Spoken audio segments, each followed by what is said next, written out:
अस्सलामुअलैकुम बच्चों। आज मैं आपको एक मैजिकल पेट की स्टोरी सुनाऊंगी। एक दफ़ा का जिक्र है कि एक गांव में एक आदिल नामी लकड़हारा अपनी वालदा के साथ रहता था। वो बहुत गरीब थे। इनका गुजर बसर बहुत मुश्किल से होता। आदिल अपनी वालदा की बहुत खिदमत करता था।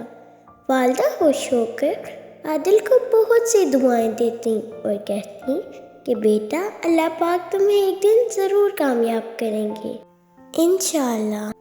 एक दिन आदिल वालदा से दुआएं समेटकर जंगल की तरफ लकड़ियां काटने के लिए निकल गया।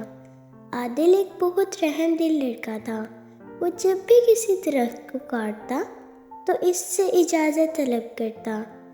आदिल ने एक दरख्त से जब इजाज़त मांगी तो इस दरख्त ने कहा, मैं तुम्हें खुद को काटने की इजाज़त सिर्फ एक शर्त पर दूंगा कि तुम मेरी लकड़ी से एक पलंग बनाकर बादशाह के महल में ले जाना, और जब बादशाह इसकी कीमत पूछे तो कहना कि पहले आप एक दो रातें इस पर सोएं, अगर मुनासिब समझें तो इसे ख़रीद लें। आदिल ने दरख्त की हिदायत के मुताबिक इससे लकड़ियां काटकर एक खूबसूरत पलंग तैयार किया और बादशाह के महल में पहुंचा दिया। बादशाह को ये पलंग बहुत पसंद आया। बादशाह ने जब इसकी कीमत पूछी तो आदिल ने कहा, पहले आप एक दो रातें इसको इस्तेमाल करें। अगर आप इस पलंग में कोई खूबी पाएं तो इनाम के तौर पर जो दिल चाहे इनायत फरमा दें। बादशाह हैरान हुआ। फिर खादमों को हुक्म दिया कि आज यही पलंग मेरे कमरे में पहुंचाया जाए। रात हुई तो बादशाह इसी पलंग पर सोया। बादशाह ने ख्वाब में देखा कि एक खतरनाक सांप इसके जूते में है। सुबह हुई तो बादशाह ने एहतियातन अपने जूते को झाड़ा तो एक सांप वाकई में इसके जूते से निकला। वो ये देखकर बहुत हैरान हुआ।